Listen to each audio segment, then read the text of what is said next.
All right, welcome everybody to the All Bullshit Aside podcast with Mr. Bear. This is my co-host Edie. Hi everyone. And today we have a special guest, Tony, also known as Tuff Gym, and this is episode 7. All right, well, let's go ahead and get started. So, Tony, we wanted to go ahead and have you share your story. So let's go ahead and start. Well, first and foremost, what it do, yo, what's cracking? What's going on out there? What am I looking at? I'm looking at you? Okay, I don't know. I just getting here, trying to figure out. First of all, I was stuck in traffic for 3 freaking hours. Sorry. 3. It was beautiful though. Caught up on my Instagram a lot. Instagram and driving. You're supposed to be on your phone when you drive, right? As long as Geico don't know about it. Exactly. Cracking, y'all. What's cracking? All Bullshit Aside podcast. That's us. First and foremost, it's an honor for me to be here. Thank you. We appreciate you guys. Like I said, the driving isn't that. I was just playing about that. I don't care if I have to drive 18 million miles as long as I can spread the word of sobriety. Good. Nice. Talk to good people. I'm all for it, man. Mm-hmm. You guys hit me up. Hey, can we do this? Hey, I'm there, man. I'm always there to spread the word of sobriety, talk about sobriety, and help people, man. That's the mission in life. All right, What's cracking? What's going on? Let's talk about little Tony. Oh, yes. Well, I'm born and bred in Orange County, Santana. Okay. I'm a product of the 90s is what I like to tell people. Nice. I'm a product of before cameras, before phones, before social media, I always tell people when the streets were real. Right. Yeah. That's where I come from. I come from Santa Ana, the 90s. I was out there running amok, having fun in life. Back when I think life was fun. Yeah, right? I know. Life was fun, You could go out with $5 and have fun. Yeah, 40. Put gas in the car. Put gas in your car. Yeah. I used to tell my mom, as long as I had $5 in my pocket, I was cool. $2 of gas. I remember that. $2 of gas. Yeah. $5. I used to say $5 because the 40s were $2. Yeah. Once in a while they were on sale. $1.50. Yeah, I know. And then you could get a jumbo jack for 99 cents. Right. Yeah. And then I had $2 just in case one of the homies accidentally left me stranded somewhere. I can get a bus ride, $1.50, buy a transfer, 50 cents, and get home. Yeah. As long as I had $2, you could drop me off anywhere in Orange County, and I could get home. Now it's like my son goes out, and he's like, "Dad, can I have money?" I'm like, "Yeah, how much?" Well, we're going to $47. $47. You can't buy even coffee with $5. Right. I think maybe at a donut shop, but burnt down coffee. Yeah. Got pinta coffee. Yeah, that's probably even better because it's fresh. But yeah, like it's crazy. It is. It's crazy. But that's. I'm just from Orange County, I'm born and bred in the lovable Juice City. And I always give props to my city where I come from. I always say, hey, no matter what I do in life or where I go, I'm always going to remember this is where I come from. Santa Ana. Oh. Nice. But yeah. All right. Well, I think we also wanted to, hear your story as far as what Tony has started with the Tuff Gym. Follow him on, if you're not, follow him on Instagram and Facebook and TikTok. No, I don't have any Facebook. Oh, no Facebook. No, sorry. No Facebook. So TikTok, which is the same name as my Instagram at the Tuff Gym. All right. Both names are both utilized as the same, the Tuff Gym at the Tuff Gym. Okay. So about when you started that, was it obviously to share your story? Well, the whole reason I started the Tuff Gym is because I used to, when I first got clean and sober, I boxed when I was growing up. So I boxed, and then I used to work for this boxing gym. It's called Old Dirty Boxing Club. And he was like an old school kind of trailer. He didn't really have social media. And social media was like, okay. So then I started the Tuff Gym so I could try to help him out and get more more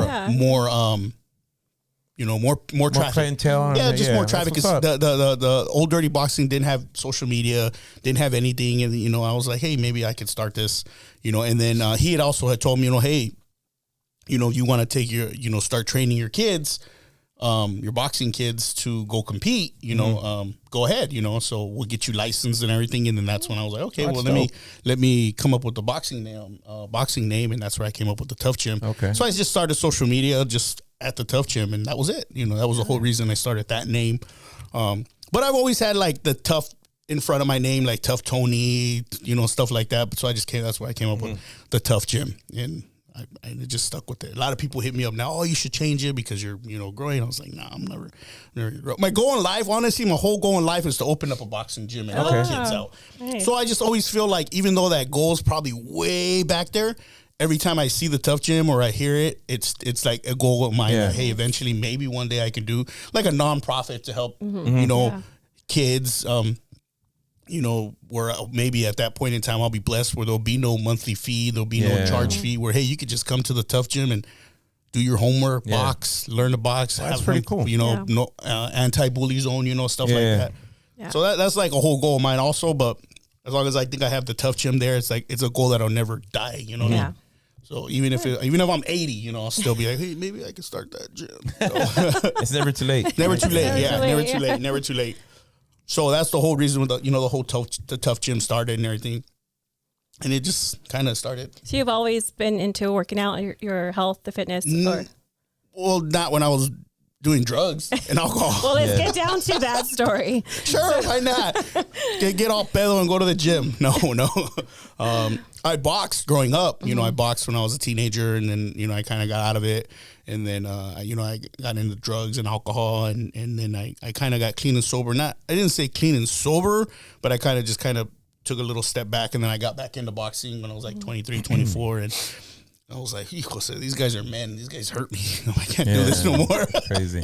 Yeah. So then, then I started training and stuff like that. Okay. So also is when you're early 20s then, or your late 20s? I would say like 24, 25 is kind of like when I kind of stopped boxing. Okay. And then I kind of just always somewhat learned the sport of boxing. I love the sport of boxing.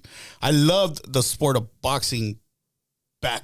I don't love the sport of boxing. Yeah. Like, I don't want. That's a whole another podcast. Yeah, exactly. I feel you on that. You got me on that, right? Yeah. It's like boxing is changed into another dimension. All the great boxers are retired. Yes. Yeah. So like I there was a time where I would go to all the boxing fights. Like I'm not saying like, in the 90s, maybe 2000s, and when they would fight, I would go to them and I would sneak into the locker rooms and stuff because I would go myself. Yeah.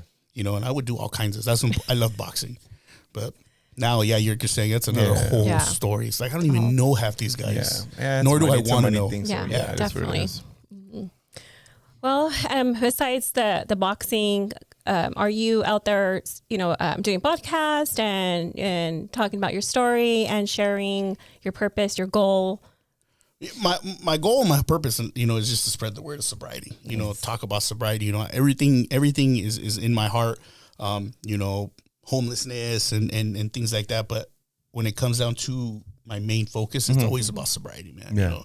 Because I was there, I've done it, I've been there, I know what it feels like, and I could talk on it, and I can somewhat spread some knowledge. Not book knowledge maybe, but I can spread knowledge on what I went through, and I went through a lot of crap. I went through a lot of bullshit. I went through a lot of shit, but I kept on every day, getting up, dealing with the problem, dealing with dealing with the alcoholism, dealing with the drug problem. But, I lived life, I still lived life, but I just had a problem. I know the last time we were talking about your story and you said, you wanted to, give your thanks to, the one up above. And I thought that was pretty cool. Yeah. I always, like I said, I've always known about our God and our Lord and Savior. But did I know him? No, I didn't know him, I met him on my journey of sobriety. Nice. And it was the most beautiful thing in the world, I kind of veered away from talking about a lot of that stuff on social media because a lot of people don't like hearing that stuff, They kind of get scared, they feel, first and foremost, people automatically think I'm not a Christian. I don't consider myself a Christian. I do not consider myself a Christian. I consider myself a believer. Right. A believer that there is a Lord and Savior and our Lord Jesus Christ. So a lot of people think when you talk about, you're a Christian, you think you're better than me. You think I'm not better than you. Never said I was better than you. But I do need somebody, regardless of who I need. Right. He helped me. So, I am a firm believer that we have a Lord and Savior. So I say that all the time. Yeah. Do I get up? Do I go to church every Sunday? No. Am I on the God squad? No. Do I sit there and recite verses to everybody in the world? No, I don't. But I know God. Yeah. Yeah. He's in my heart, and I listen to him, and I talk to him, and that's all I know. It's funny because when I was going through what I was going through, I think one of the number one things that everybody was always saying was get closer to God. Get closer to God. I'm like, what does that mean? And I mean, my story is weird because I grew up Catholic, and then my mom kind of went sideways to the Jehovah's Witness, and then I was like, wait, what do you mean? So you grow up believing all this stuff, and then all of a sudden your birthday's taken away, your holidays, everything. What do you mean? We're like, no more gifts. Yeah, it was a hard time, and then that time for me was when So I was born and raised in the Valley, but for a minute, for maybe about 6-7 years, I went to LA.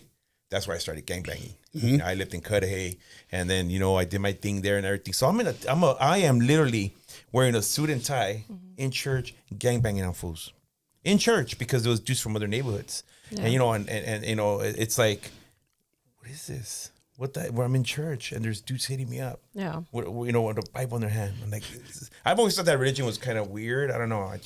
And no offense to anybody if you follow that religion, but I don't know. It just came at me at the worst time of my life. I'm a teenager and I'm just trying to see life. And then, you're throwing this religion on me and you're taking my beliefs away. So it's like, oh. Yeah. So when people were telling me, get closer to God, I'm like, I believe in God. Yeah. I know. I woke up this morning because of him. Yeah. No one else got me up this morning but him. Right. So I believe in God. I don't go to church all the time either. Yeah. And I know that my girl, her family is very Catholic and it's cool. And I told her, listen, I don't mind going to church once in a while, but I'm not like in the gods, that whole thing where I'm gonna throw it at you, I'm gonna feed it. A relationship between God should be between you and him. Right. Exactly. And that's what exactly. One of the things my mom did teach me, because she kind of went away from that already. She said, you don't have to go to church to pray. Wake up in the morning, you pray to him. You pray to him. Right. He knows you're there. It is true. When it's just you and him, it's better than when you're out there with other people. Sometimes on my way to work, I put on the 97.9, which is I love praise and worship. Yeah. No, I do, honestly. Praise and worship to me, if I can listen to 20 minutes of praise and worship, I feel fed. I feel good. Right. Yeah. So sometimes on my way to work, I have a 40-minute drive to work, so I'll put on I think 97.9. I don't really know it because I have it just stationed, so I put it on, and I just listen to it, regardless if it's a commercial, regardless of what's anything. It's just the presence, just that knowing that fact is, and I'm okay with that. I'm cool with that. And then I'll do my day. And then I'll get to work. And well, I think that's beautiful because again, we're all believers here, and it's like you said, it's a touchy subject too, but again, because we are believers, we are here. Yeah. So you got to think about it. He is working in us. Yeah. So either you're not or not.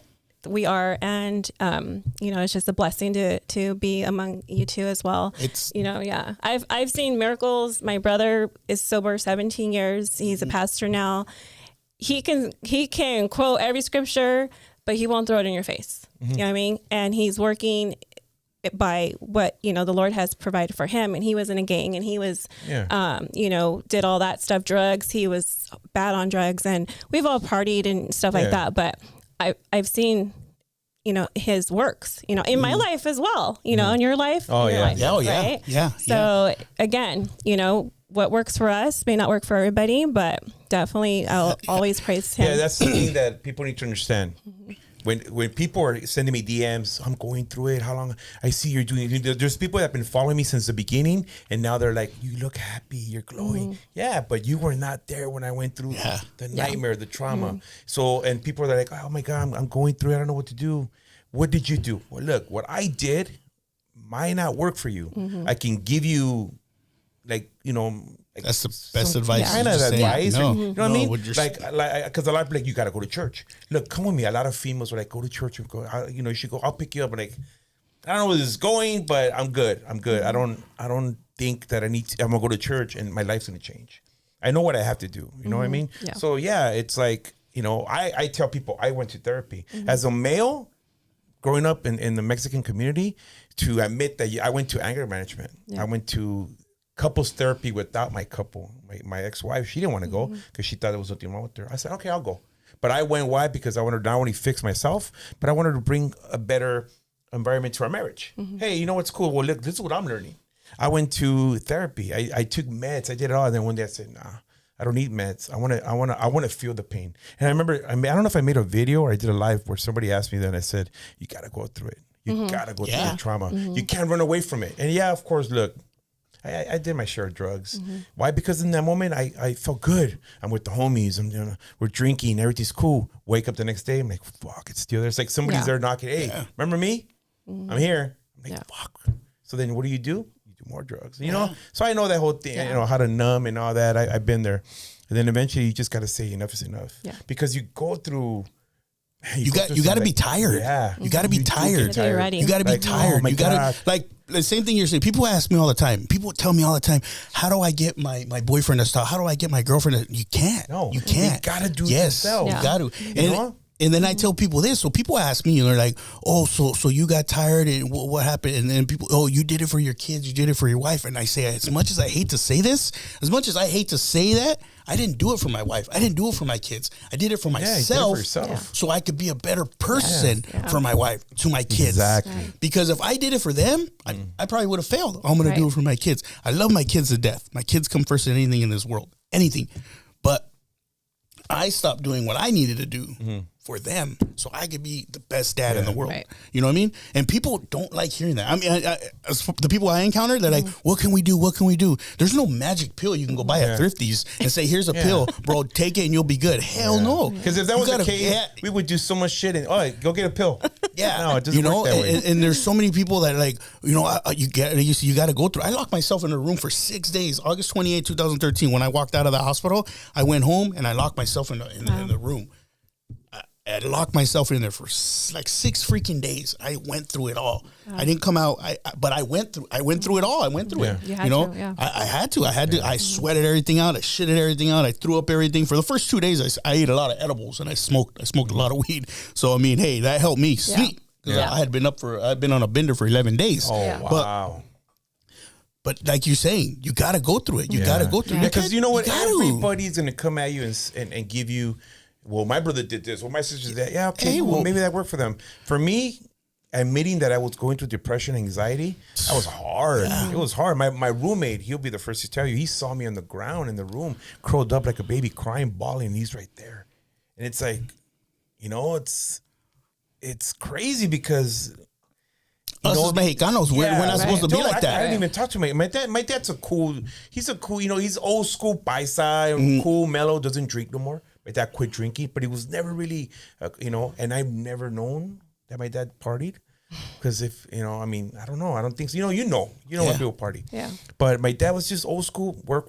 You don't want to go to school? Work, that type. Yeah. So now, when we have our talks, it's always cool. Like, hey, I'm glad that you're doing good. How you feeling? He cares more about my health than how much you're making or what you're wearing. Yeah, but that's like that now. Mm-hmm. It took a while, yeah. My mom's my rock. My mom is that's like my queen. That's, and then of course I love my kids. My kids are, my thing is, as long as my kids are doing good, I feel like because I've told them, I feel like I failed you guys. Like, no, you were great. You're just, going through it. Right. So that's all I care about. My kids, my mom, and of course, my girl now that's there in my life, she's seeing me, growing, and it's a good feeling. But yeah, when people ask you, like somebody's, hit me up the other day, we were married 25 years and I don't know what to do. And like, first of all, don't go out and date. I tell everybody, don't go out and date right away. If you're with somebody for 25 years, you think that you're going to meet somebody and a month later and that's it. True? No. See, so that's one thing that I did as a man. I could have been a son of a bitch. I met so many females and, I've had my share of one-night stands. I'm like, I can't do this. I can't. And all my friends were like, "Oh my god, no! Look at your followers." Like, no, it's not even like that. I don't want to be that dude. Kid in Disneyland. I don't want to be that dude. Nah, man. I was like, I don't want to be that dude. I don't want to. And I would tell females, listen, if you want to hang out, kick it, cool. But I don't want nothing else. I don't want, I don't want this to go. I don't want a relationship. And they were like, oh, why? No. You weren't ready. I wasn't ready. Other dudes would have been like, oh, okay, cool. Nah, I don't want to be that dude. I don't want to have that stigma. I don't want to have that bad reputation. Yeah. So I went through it. Learn to heal by yourself. I found the things that I like. I like reading. I like, I was going on my hikes. I was doing a lot of stuff by myself and I wasn't telling nobody. Nobody knew. Nobody knew what I was doing. I was just, I'm home. Hell no, I was out there going to the beach by myself. Enjoying life. Yeah. So enjoying life. When you start doing that, when you start learning about yourself and knowing yourself, then go out and find love. You know? It might not work the first time or two, but at least different. I know now. You know your worth. You found your worth. I know that I can see red flags from here to China. Like, oh, hey, get the. I thought that was a circus. Yeah, but it's, you know what I mean? It's like, I remember telling people, you have to go through it. Yeah. I know you're in pain. Trust me. I know what you're going through. I know that I want to kill myself. The anxiety, especially when you know that the other person's already with someone else. Fuck, and they're posting shit that fucking kills you. But I told everybody, go through it. You have to, because that's how you're gonna come out better on the other side. Yeah, that's how you're gonna learn. Yeah, and you'll be better for life. Trust me. Yeah. Now it's like, I'm sure you get this too. I get my share of haters. Oh, hey, why you fucking, why you giving all these hyenas all kinds of love? Well, I'm not telling certain individuals. I'm just saying, giving them advice. I'm just saying that, like I did a video and I had to take it down for a while where I said, why do these fucking dudes cheat? I'm over here trying to find a good woman and this and that. Oh man, they fucking let me have it. They were like, well, females cheat too. Oh yeah? Boom. I made another video about, female. And then it was like girls were opening up. I cheated on him. Yeah. And now he doesn't trust me. And I was like, well, why do you think? Why do you think he doesn't trust you? That's the way we are. As men, I get it. Men are built different. Men can go and fuck around. But the moment some fool looks at his girl, you know what I mean? It's like, but I get it. I learned that, hey man, it goes both ways. Yeah, it's true. Yeah. Hey, I want to say something. No. He's all.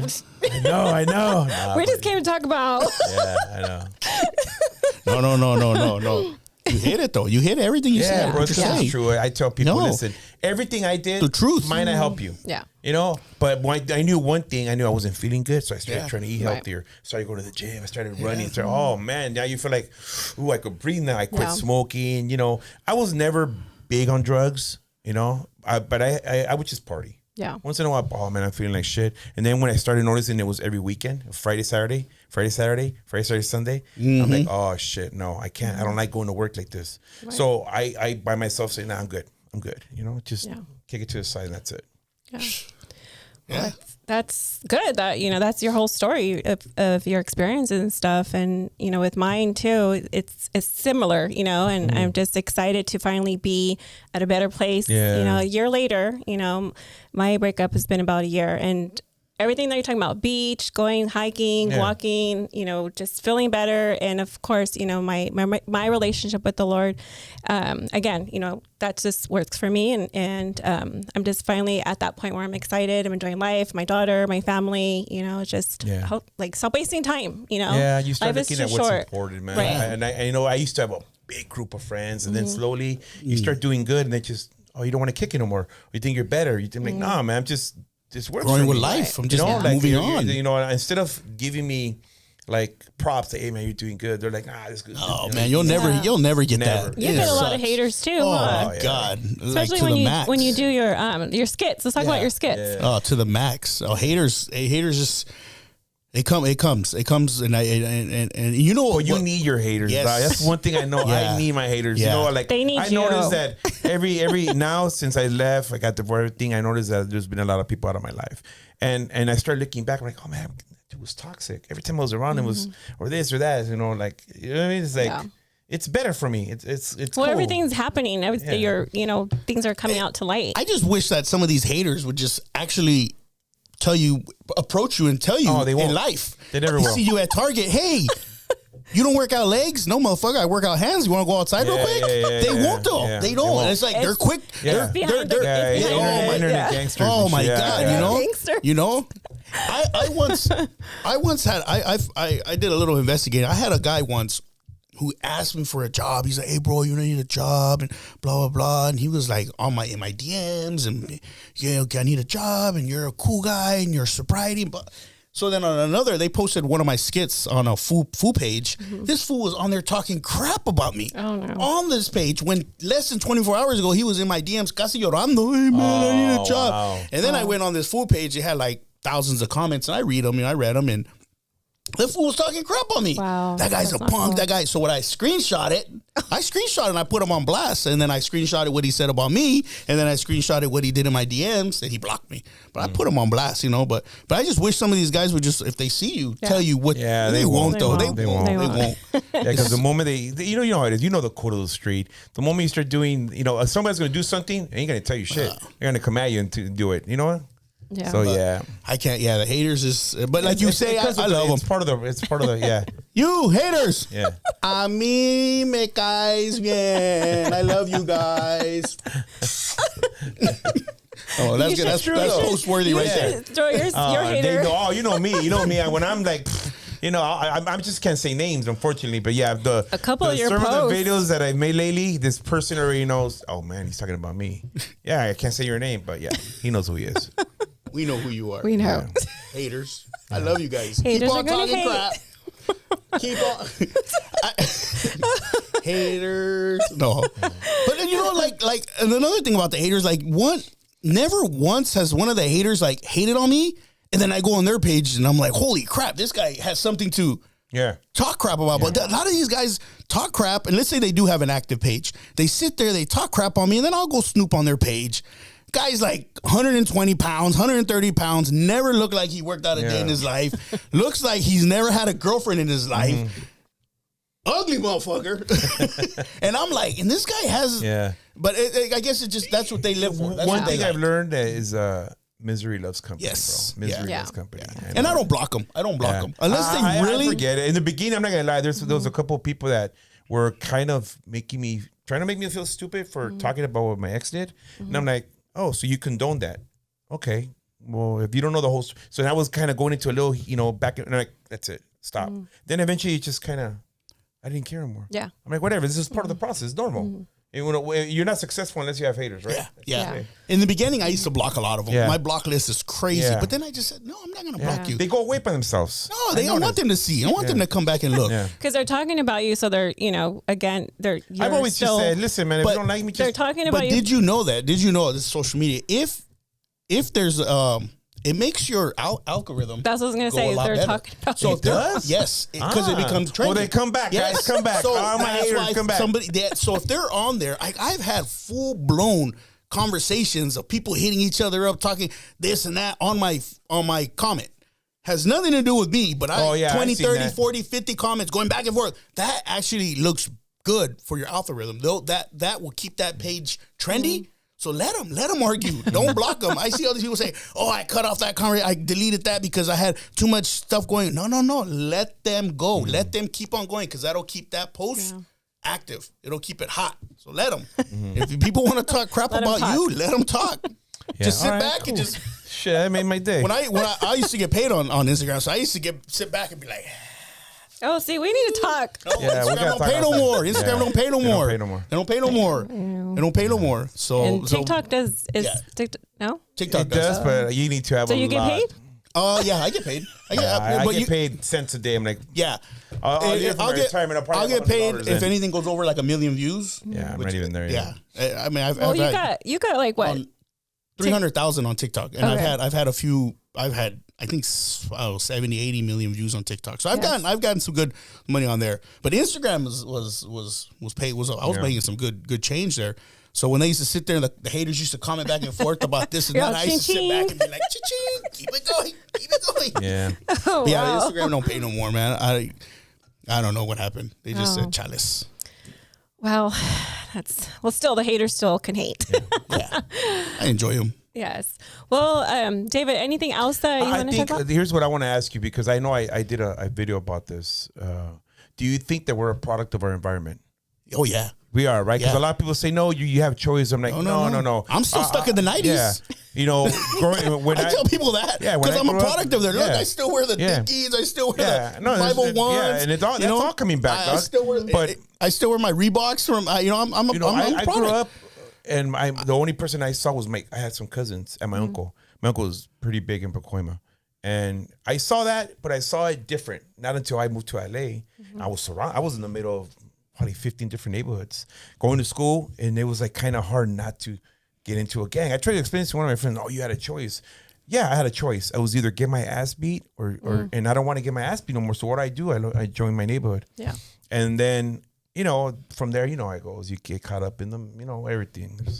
But I believe that we are. I know that there's people that probably, it depends on their parents, but I'll tell you this, my parents were so strict. Yeah. It made me want to gangbang more. It's opposite. It's they always say, don't keep your kids locked up, because I try to do it with my daughter, my son. My son did well. My son was with me at a young age. And of course, I think he was still going through what happened to his mom. Right. But at the moment that he was allowed to go with me and work, he was with me every summer up until the moment he left for the military. Okay. And then I felt like shit. And I asked him once, hey, man, I'm sorry about that. He goes, you know what? He goes, I've been wanting to tell you this. I love that you did that, because it showed me structure. It showed me the value. He started working young. He started doing, what I mean? So So he goes, but I go, why do you buy all this shit? And he goes, I didn't have a childhood. I go, all right, I get you. Because my son, he could afford to. Yeah. We know he does well. So he buys all these, kind of collectible toys. And I think somebody else does too. I just recently got into the shoe game, but that's different. Shoes. I can't. Yeah. I took my son. My son wanted a pair of Jordans, or he wanted some shoes the other day, so he wanted to go to this place at the malls, Dunk or Daff, or it's one of those shoe training places. The most expensive. Dude, I almost fainted. I told him. I better get some of those I asked him, I go, hey, film me. I go, film me. And so when I looked at the price, I actually fell down in the store. Like, gosh. Yeah. And I'm like, you always got to fucking film yourself doing something. Because look at these shoe prices. $800. Yeah. $600. I remember growing up, obviously. I couldn't do it. Yes, David. My parents didn't, when they said there wasn't no hay dinero, yeah, whatever. But now I look back, I'm like, fuck, there wasn't. So for, but our shoes back then were $40. Yeah, 40. $40. They're like $120 now. I was raised on Payless shoes and Kmart. The moment I got into junior high, Nikes. Yeah. But it's funny. I remember, I was telling my son, man, when I had my little part-time job, it was like $200 every 2 weeks, $200 every 2 weeks. Yeah. Obviously I spend more than that in a week in just eating. But $200 would get me 3 quarts, and then $200. I'm gonna spend that on my way home today. Just nowhere. Yeah, right. Just on accident. Exactly. I get home I could buy a whole wardrobe for like 2 weeks. And not anymore. No. I bought Levi's. When did Levi's get so expensive? Levi's are like $89 now. So I'm like, damn, man. It's only gonna get worse. But hey, Levi's, help us out. You know what? Please. This is now no longer a sobriety podcast. It is now to talk shit about the world. Yeah. We love Levi's, Nikes. What else? Who else do we love? No, but it's just like Levi's. And my son is like wasn't into that whole shoe game and this and that. But now that he's in high school, now he's like, but you know why, right? It's what's around. Yeah. That's what I'm saying. We go back to that product. I didn't know anything about certain shoes until I saw all these kids wearing them. Like, those are nice. And then someone goes, oh, those are this, those are that. Yeah. Oh yeah. And then I looked into it and like, okay, wait a minute, Champion. That was Kmart. Right? Yes. Nobody believes me. Like, No, Kmart. Kmart. Like, Champion was Kmart. There's no more Kmart. No. So then, okay. No, but not only that, Champion was garbage. Yeah, it was considered. It was Kmart. Yeah, we used to say It was Marquez. considered like but- kind of like buying a sweats at what's it called, Costco. right, or even less than that. Yeah. I mean, because Yeah, Target stuff at was Costco. like Yeah, Target. like Costco. Yeah, I buy stuff at Costco, but you know what I mean? Like, I got you on that one. Costco. But I love your pizza. I believe that look, obviously we're from the same era. I think I'm 47. I don't know how old you are. 42. Okay, so I remember, I'm in between that. a little TV. Make sure you block that and put 23. Yeah. Oh yeah, I'm the new 32. 33. So put 47, but then put 22. Yeah. So everything that we saw back then, there was no phones, there was nothing. I saw a video the other day where it said, man, back in the day when you were dating somebody, you really missed them because you would go to school in the morning, you didn't hear from them, and then until the afternoon. We write letters. Yeah. I don't know. I don't remember letters. We used to write letters and then pass letters. Out of school, Oh, but it's great. like those were good times. I'm not that much older than you. Sitting outside with my boys and then hearing that whistle. Oh shit, I gotta go. The lights are coming. My dad had this whistle that you could hear for like a mile. I don't know. And I tell him Street lights come home. Street lights coming on. Lights My neighborhood go. doesn't even have street lights. I wish I could tell my son that.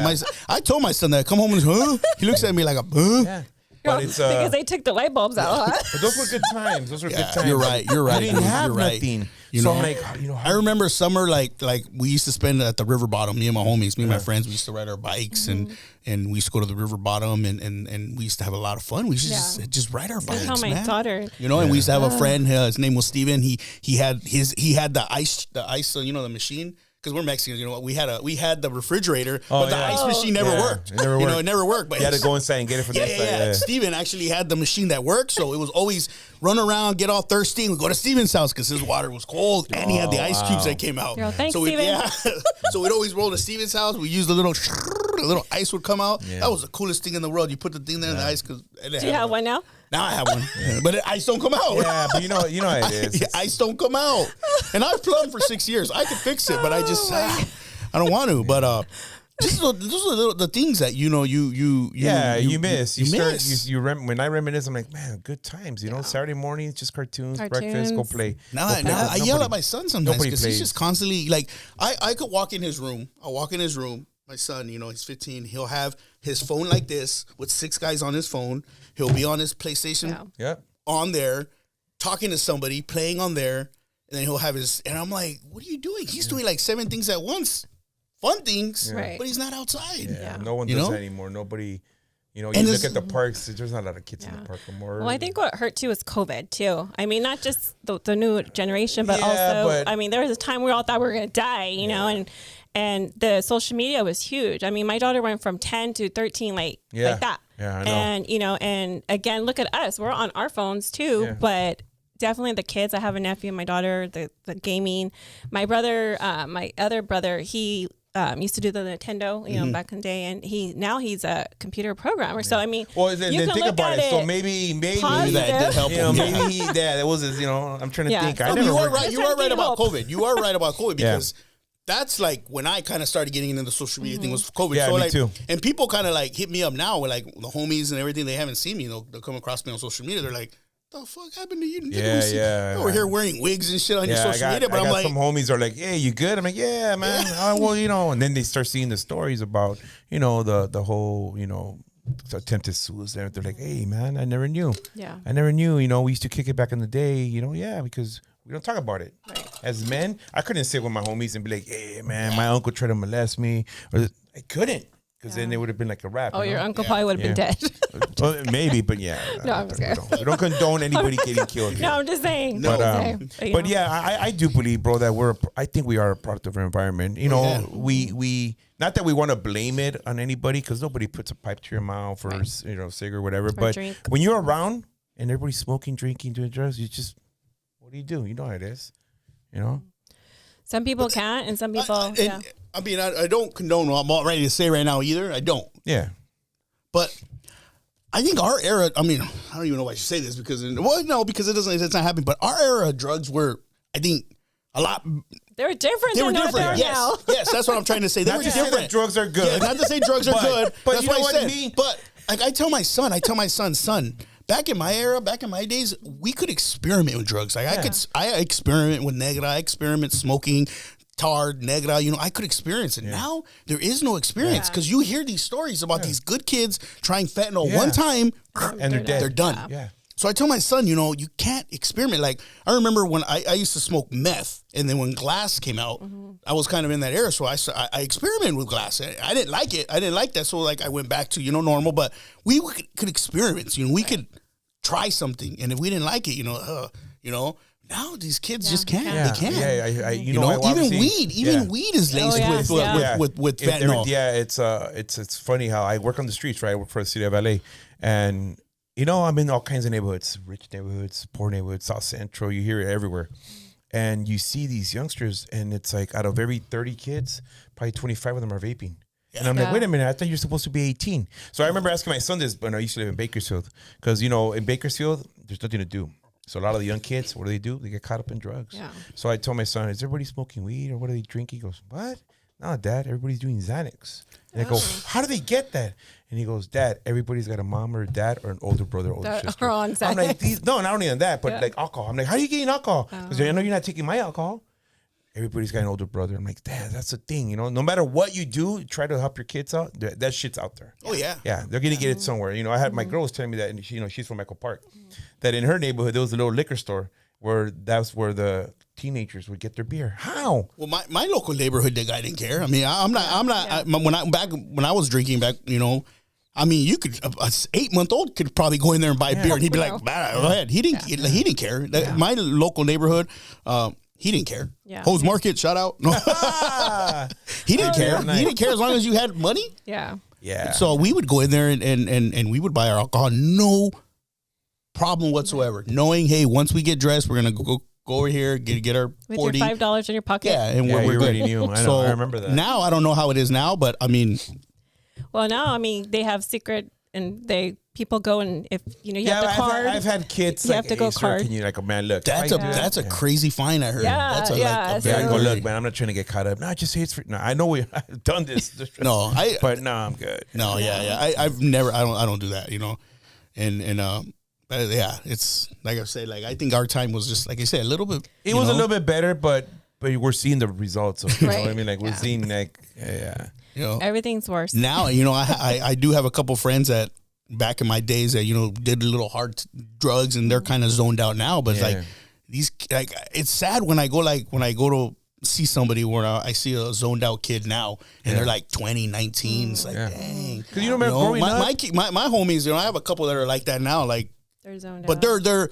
they got themselves there. Years and years and years and years and years of getting to this point where they're just spun. But now you see some of these kids who are youngsters. Yeah. There's this guy at my local In-N-Out, and he's like maybe 19. Mm-hmm. He's young. Like you can still go back home, man. You can still fix things. I've tried talking to him, and he's just spun. Yeah, he's just and then sometimes I see him. Last time I seen him, he had a big old black eye. The last time I seen him, he had a big old knot on his head. And I tried talking to him, like, hey, what happened? And the stories that he tells me, aliens, this and that, the aliens. I'm like, man, this guy's they're doing something crazy out there now. It's just the fentanyl. It's just this the other drugs they do. Yeah. They just don't. I have a niece that's on that too. It's just she's really lost right now, and the things that has happened to her. Mm-hmm. You would think after 2, 3 times, 4 times, but no. I mean, they don't learn. And it's unfortunate. Yeah, rock bottom. Nephew was close to 30. I thought he was 35, but I guess he's older. But still, it's not fentanyl. But still, you don't know what's in it, like you're saying. No. You know. And I was just talking to him the other day because all my family has really helped him his whole life, and I still have like my soft heart, and we all do. But I was just talking to him. I was like, "You have your kids." Mm-hmm. I said, what you complained about, what your mom didn't do for you, you're doing that to your own kids. A year ago, before my sister passed away, it hurt all of us. I said, but don't you think I want to be all doped up and not be in reality? I was like, grow up. It's time. Life is too short. Life and is beautiful, it's just, man. Yeah. Like he just is just in La La Land. Life is too beautiful. Yeah. Like I just remember all the times where I was all spun and everything, and now I'm like, what was I doing? Yeah. But it was part of life. Right. But it's a lesson now. Now it's a lesson. I love life, man. Well, now you're all fit. No, I just love life. I just love life. I love everything, and just sometimes you just want to grab these kids or grab whoever. What about you said you have a 15-year-old and 7-year-old. 7-year-old. So your 15-year-old, is he into fitness, or is he into? He's trying to get into it little by little, but he's the games. He's like boxing on the games. Maybe if there was no thing called PlayStation and no thing called Xbox, and my nephew's a great basketball player on game. My son is a good basketball player. Okay. So he started playing basketball again, and he's playing basketball. He just started the season last week, and he's very good at that. So I'm just happy every time season starts because it gets him out of the house. That's good. And the practice is twice a week, and he has his games, and so basically 3 days out of the week he's active. He has two practices, and then his game on Sunday. So I really like when it's basketball season. So. Well, I'm just saying because you're his dad and you're a great example, to others all on social media, but also in your family. So it's good to hear. That, I wish my son is embarrassed by me. Yeah. You were saying that the other day. Some of my daughter's friends were like, "Oh, you're gonna do an interview with the Tuff Gym," and I was all, "Yeah," they were so excited, and him too. But again, when it's your own family, right? But still. I'll go to the store or something, and somebody will come up to me and they'll say, "Hey, how's it going, dude? You're funny." My son will be like, "Oh," and then I'll be like, "Did you hear that? Did you hear that?" I tell my son that. Did you record it? Did you hear that? He's been, I don't know, because he sees me all day. One day he's gonna tell you. Yeah, he's with you all day long. Sometimes my girl will be like, when I get up in the morning and I'll sit there and I'll be like, "I'm hungry," and she'll be like, "Oh, why don't you record that? Why don't you record that?" I'll be like, I'm sitting there like in front of the refrigerator and we'll share my canciones. I'm hungry. Mis pedos. I'll record that. You're just like all the other ones. They only want to show the fake things. I'm like, what? Nobody wants to see when I wake up in the morning. See that.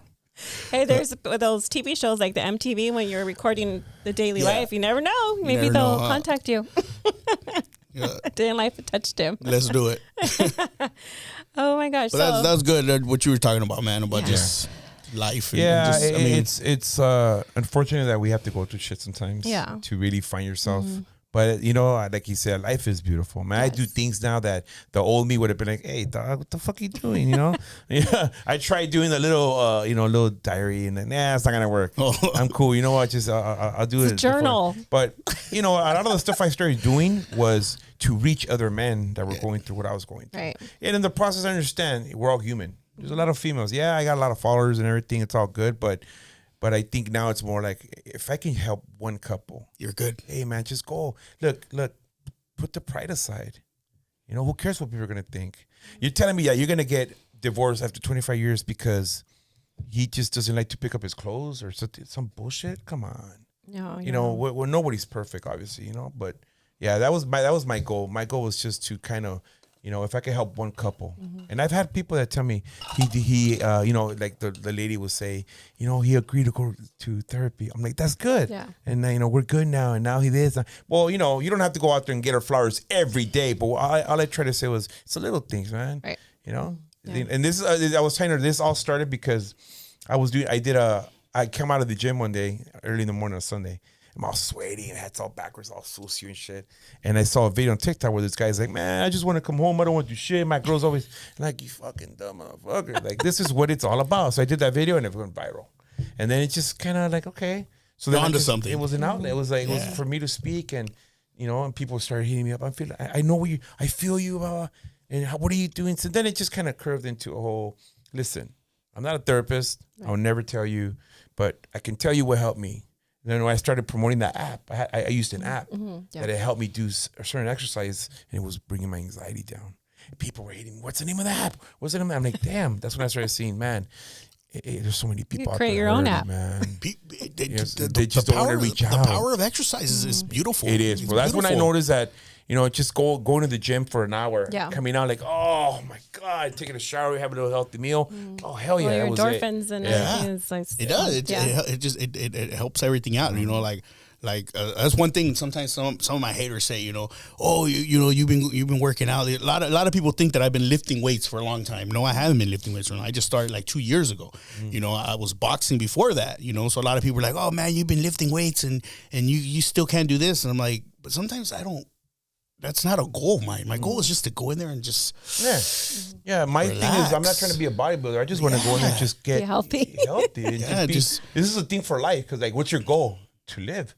Right. That's my fucking goal. Like, I want to do this until I can't get up. Why? My knees are done. You know what I mean? That's the kind of thing I want to. I just want to do it just to do it. Even I'm not trying to get a 6-pack. I'm not trying to.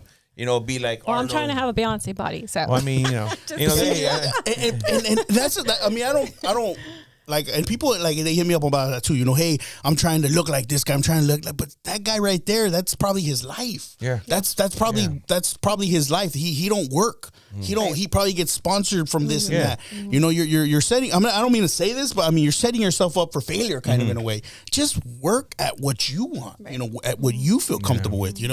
If I can go in the gym for 20 minutes, even though I want to be in there longer, I'm happy with 20 minutes. Why? Because I just got done working 10 hours. Exactly. I got to get some sleep, but 20 minutes. That's all I can do. That's all I can do. But I know we were going to talk about your work, but. The guy that you work with and you post, oh my gosh. Oh yeah, he's funny. Old man Marcos. Yeah. Marcos, mira, te están hablando de usted. Hi, Marcos. Yeah. But I was like, this guy doesn't probably even know what you're doing to him. He doesn't. Oh my gosh. But I censor a lot of stuff what that guy does. I censor a lot. And people hit me up all the time, dude, that guy can go viral. That guy, yeah, but then you're going to also hear some stuff that you don't want to hear. Because that guy's a cochino. I'll be like, Marco said, and then he'll say something, cochino, I got to stop. Yeah. That's why I don't go live with him. I went live with him once. Never again. Got banned. I got banned. Oh my gosh! But I want to talk about really quick about your skits. So skits. So how do you come up with I don't know. I honestly don't know. I don't know. I'm driving and I'll see something or I'll hear something. I'll come up with something and then I just do it. I don't have the. It's a little piece in the back of my brain that just comes up with these things, you know. That just you know, it must be working, you know, because I've had a lot of you know, I've had good views and I've had a lot of good success. I'm like, you know, I last I think I calculated, which was just a quick calculate, it was almost 80 million views. Yeah. Wow. You know, 80 million, that's freaking insane. You know, I have some skits that have gotten 12, 13 million views, you know, and for the amount of followers I have, you know, I think that's freaking awesome, you know. So I don't know, like I enjoy laughter. I enjoy making people laugh, you know, and that's another form of medicine that's very good. It is. You know, it's another form of laughter is humor. Laughter, humor is it's funny, you know, it's very good, you know. And I think really quick to be able to laugh about yourself. Yeah. Right? I do. I know. I laugh about them. Yeah. I'll tell my daughter, I was like, she's, Mom, I go, I don't care. I don't care anymore. Yeah. I was like, if I look dumb, I look dumb. But you know what? I'm having fun and I feel better and I feel good. And that's why I had started following you and I was like, oh my gosh, this guy is so hilarious and he doesn't care. You know what I mean? Well, you reach a level where, because I'm telling you, like I said, 5 years ago, I would not be doing this. Right. So I looked at this like, no, hell no. Now I'm like, I'll be at a restaurant. I'll say to my girls like, stop. I'm like, no, I don't care. I'm just gonna say it. It's funny or whatever. My kids and stuff, you know, like, yeah. I mean, I think I can have a good career doing skits outside or doing funny because people are like, are you always serious? I'm like, no. When they see me at work, they're like, oh my god. I go, man, we can make one little video with the guys at work with the stupid shit we do. Unbelievable, and they would probably just go viral. But you know, because of the city, you gotta be careful. Like, you can.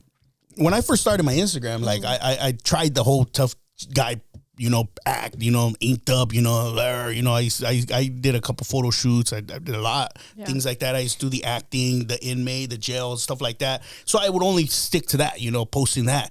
And then I was just like, you know, this isn't who I really am. You know, my followers were like 500, 600.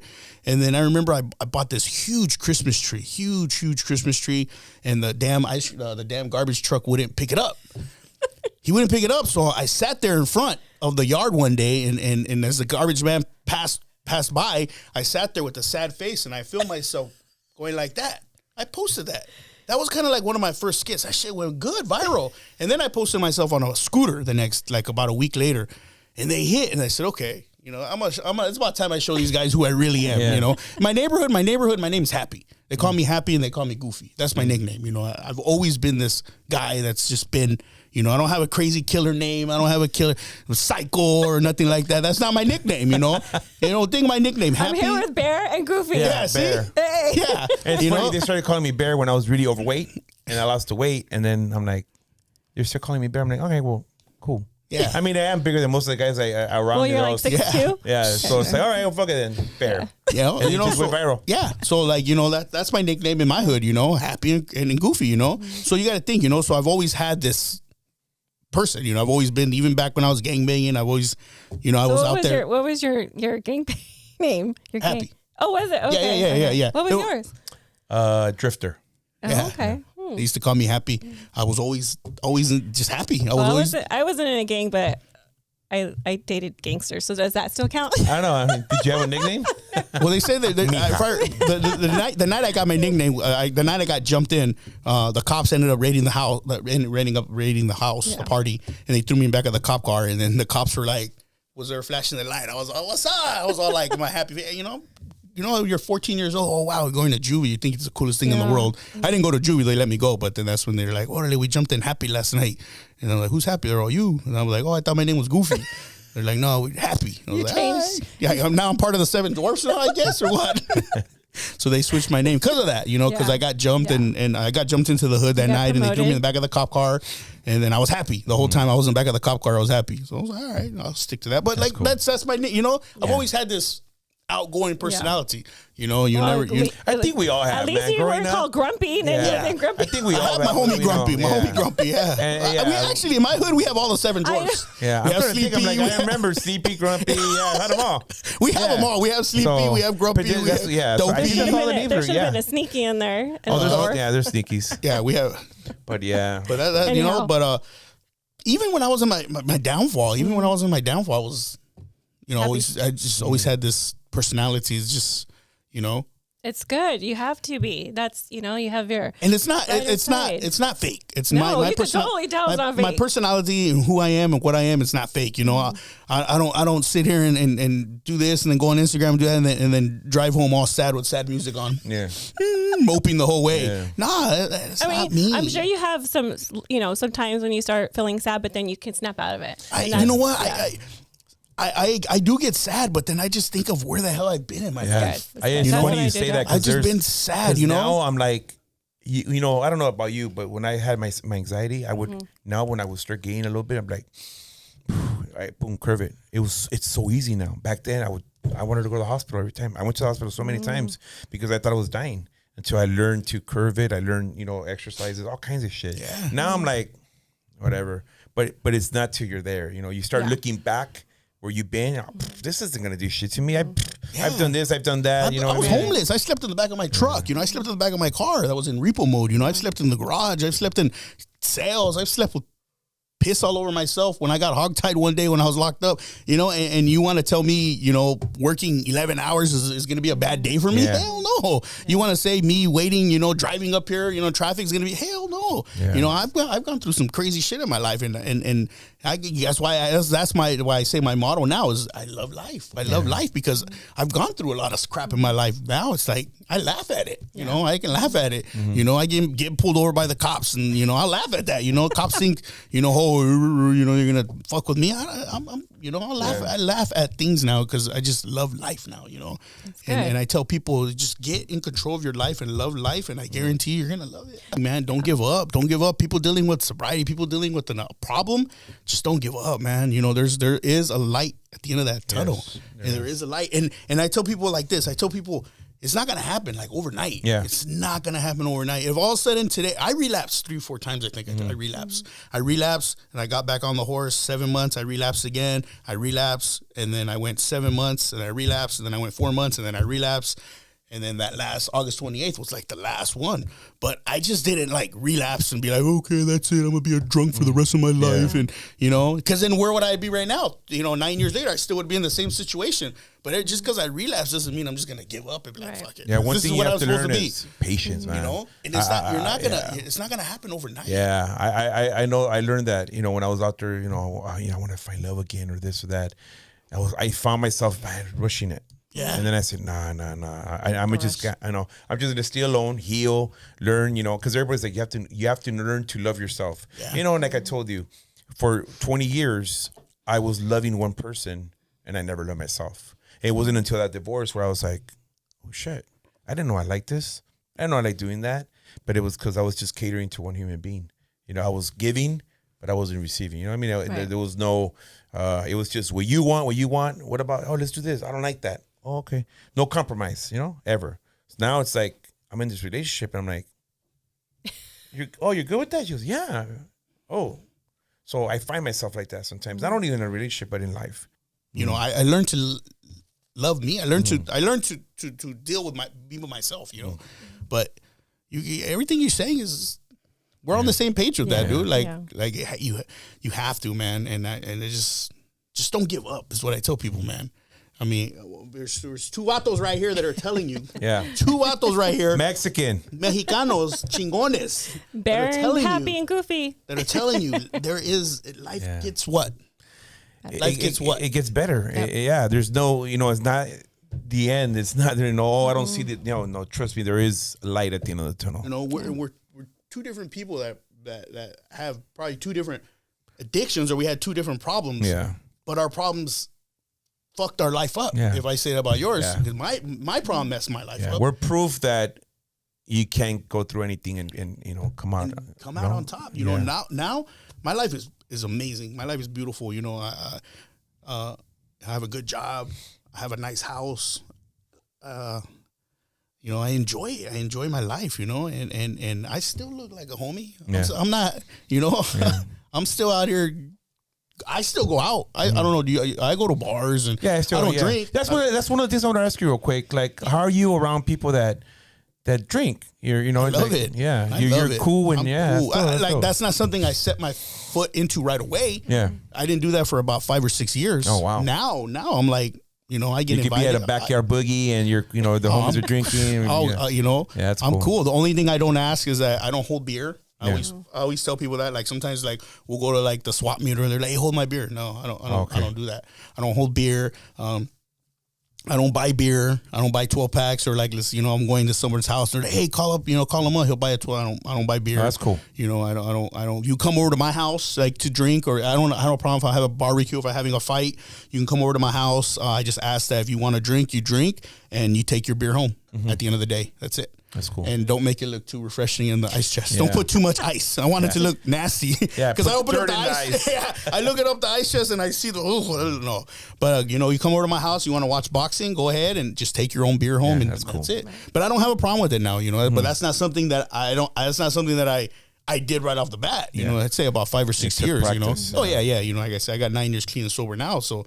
You know, I go to the bar. You know, I don't order beer for nobody. You know, and stuff like that. You know, there's certain things I don't do. You know. Just so it's not temptation either. It's just like haters. Maybe they might see me with a beer, holding a beer for something. They might snap a picture of that and be like, "Oh, look at this guy preaching." Because I've had some of those people too. I've had some people that say that I was a liar, that I still drink, that I say, "Oh, I seen you at the bar drinking." You know, if you saw me at the bar hanging out, you didn't see me at the bar drinking. So just it's one of those fake beers. Yeah, but you know, and life is. I have fun. I have fun right now. You know, I have fun if I go out. I have fun.